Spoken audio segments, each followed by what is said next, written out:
Kebotakan datang tidak bisa dihindari. Rambut semakin tipis dan kulit kepala tampak semakin nyata. Dapatkah kita menghindari kebotakan? Atau adakah cara tertentu sehingga rambut bisa tumbuh kembali hingga tampak alami? Dokter Danu akan menjelaskan kepada Anda tentang masalah kebotakan dan solusinya. Kebotakan atau alopecia mempunyai dua jenis.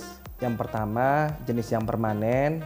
Yang kedua adalah jenis yang temporer. Kebotakan yang permanen biasanya disebabkan oleh karena faktor genetik ataupun faktor hormonal. Pada laki-laki biasanya disebut sebagai male pattern baldness, sedangkan pada perempuan disebut sebagai female pattern baldness. Sedangkan pada kondisi yang temporer, kebotakan ini disebabkan oleh karena faktor autoimun, stres ataupun gaya hidup. Penyebab seseorang kebotakan beragam, mulai dari pola hidup yang tidak sehat sampai penggunaan bahan kimia yang tidak sesuai. Lantas, bagaimana gejala yang muncul ketika seseorang mengalami kebotakan? Ketika orang mengalami kebotakan, biasanya pada awalnya akan ditandai dengan banyaknya rambut yang rontok. Biasanya ditemukan pada saat kita bangun tidur ataupun pada saat kita mandi. Lalu dilanjutkan terjadinya proses miniaturisasi dari rambut, di mana rambut tampak lebih tipis dan lebih kecil dan warnanya sedikit lebih pudar. Setelah itu, setelah jumlah folikel berkurang, maka kulit kepala akan memberikan penampilan yang sedikit glossy atau mengkilap. Pada kondisi ini berarti kulit kepala sudah tidak mempunyai folikel rambut atau yang kita sebut sebagai kebotakan.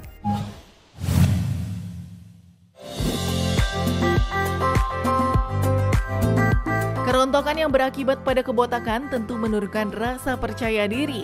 Oleh karena itu banyak orang yang merogoh kocek dalam-dalam untuk melakukan perawatan rambut. Lantas, apakah kebotakan dapat disembuhkan? Pada dasarnya, kebotakan dapat diterapi atau disembuhkan. Pada kondisi alopecia areata, cenderung akan mengalami penyembuhan secara sendiri. Tetapi, pada alopecia androgenik, memerlukan tindakan lebih lanjut. Sedangkan tindakan pada alopecia androgenik meliputi dua hal. Yang pertama adalah dengan mengurangi proses hilangnya folikel, dan yang kedua adalah mengganti folikel yang sudah tidak ada dengan folikel baru, yaitu dengan hair transplant. Pada umumnya, kebotakan dapat diterapi ataupun disembuhkan. Pada kondisi alopecia areata atau kebotakan pada daerah-daerah tertentu biasanya akan mengalami sembuh dengan sendirinya. Sedangkan kebotakan karena hormonal ataupun alopecia androgenik memerlukan dua tindakan. Yang pertama adalah mengurangi prosesnya hilangnya folikel dengan tindakan seperti growth factor, penggunaan zat-zat untuk merangsang pertumbuhan folikel, dan yang kedua adalah mengganti folikel yang hilang dengan folikel baru dengan tindakan hair transplant.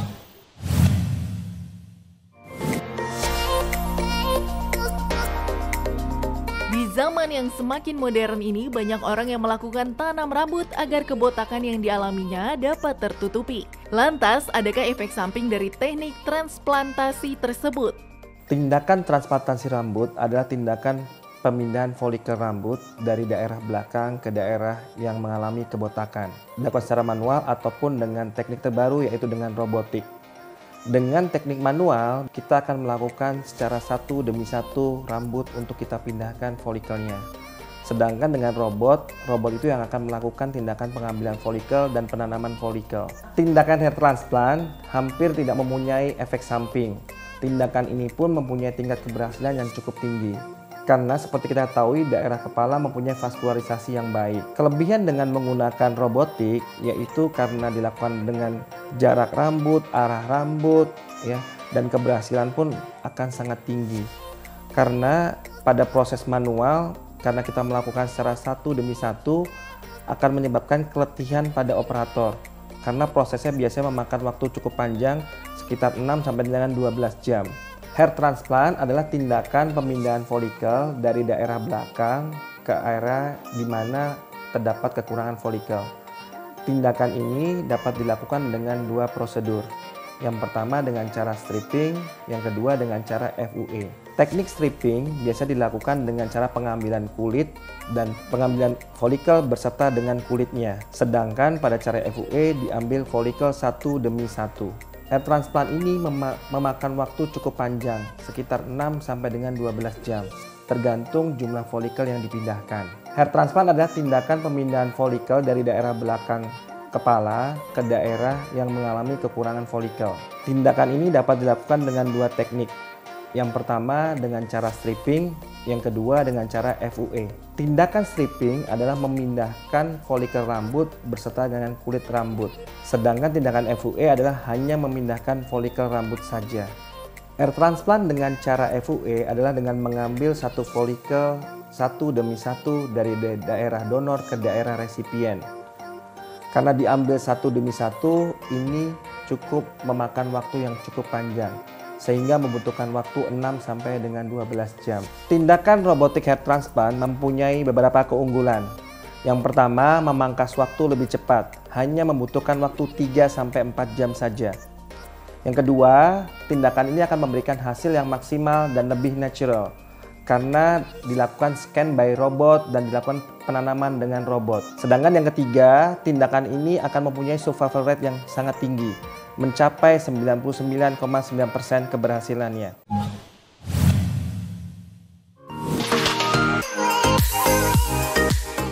Beragam mitos dan juga fakta banyak beredar di masyarakat mengenai penyebab dari kebotakan.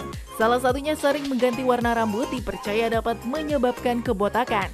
Benarkah itu fakta atau mitos?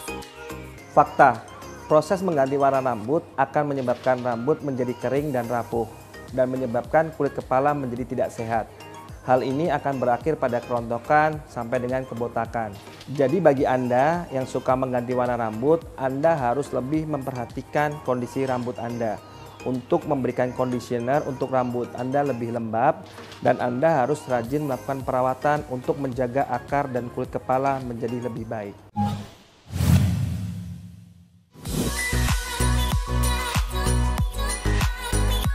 Fakta mitos selanjutnya, wanita dianggap lebih berisiko mengalami kebotakan dibandingkan pria. Benarkah itu fakta atau mitos ya? Hal itu adalah mitos, karena kebotakan lebih banyak didominasi pada laki-laki. Hal ini karena disebabkan faktor hormonal, karena hormon dihidrotestosteron yang merupakan hormon utama pada laki-laki. Namun hal ini tidak menutup kemungkinan untuk perempuan mengalami kebotakan, karena seperti kita ketahui bahwa kebotakan mempunyai banyak penyebabnya.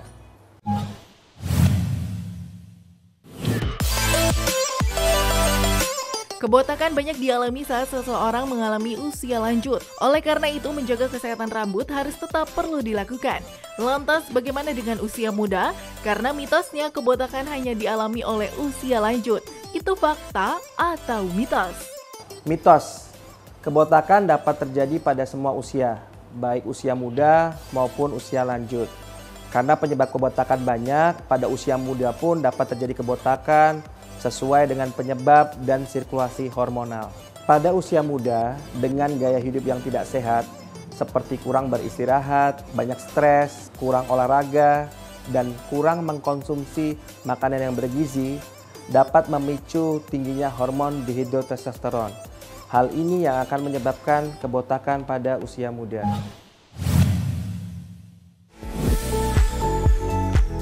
Sudah jelas ya apa saja yang menyebabkan kebotakan terjadi? Oleh karena itu, mencegah kebotakan agar tidak terjadi perlu dilakukan sejak dini. Bagaimana caranya? Yuk simak tips berikut ini. Tips buat Anda untuk terhindar dari kebotakan. Yang pertama adalah melakukan gaya hidup yang sehat. Yang kedua adalah mengkonsumsi makanan yang bergizi yang mengandung zat-zat yang memperkuat akar rambut. Yang ketiga, gunakan produk-produk rambut yang aman dan tidak mengiritasi kulit kepala. Yang keempat, jika kamu sudah mengalami penipisan rambut dan mengalami kerontokan rambut lebih dari 100 helai per hari, segera konsultasikan ke dokter Anda untuk mendapatkan penanganan yang lebih lanjut. Saya Dr. Danu Mahandaru, spesialis bedah plastik, rekonstruksi, dan estetik untuk Hidup Sehat Plus.